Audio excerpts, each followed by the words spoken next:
Gago, tama na. Ayoko na niyan. Oo.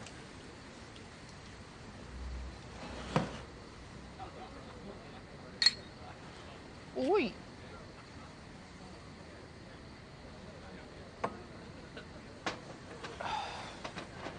Ugh.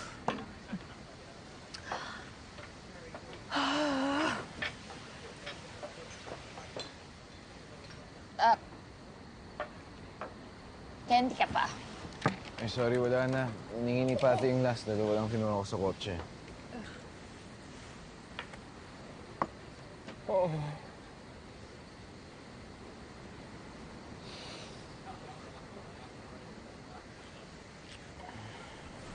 Saan na ba si Patty? Ano pa lang balak mo after ng graduation? Trabaho. Para ibalik yung puhunan kay Mama. Social worker. Ganun na nga. Eh, sayang naman yung 7 years, no, kung hindi ako magtatrabaho ng ganun. Oh, So hindi ka na magigig? hindi naman ako magiging nanay. Pwede ko naman pagsabayin eh. Pero syempre, kailangan maging practical. Well...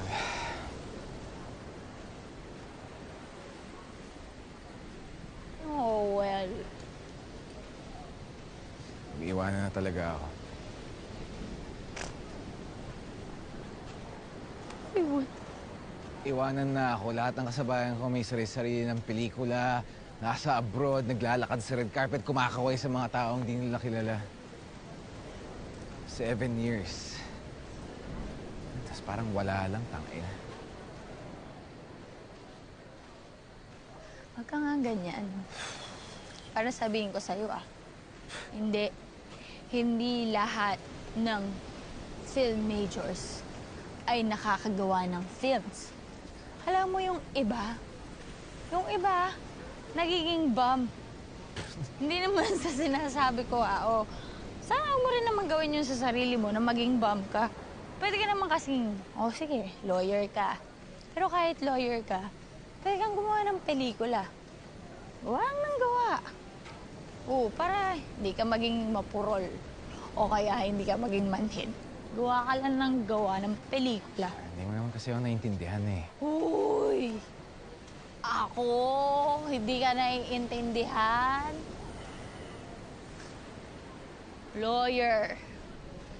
Patty. Hindi mo nga sa akin sinabi na ex mo pala yan si Patty. Eh di sana hindi ako naging mean. Siguro, Dio, ikaw dami ka pang di sinasabi sa akin mo.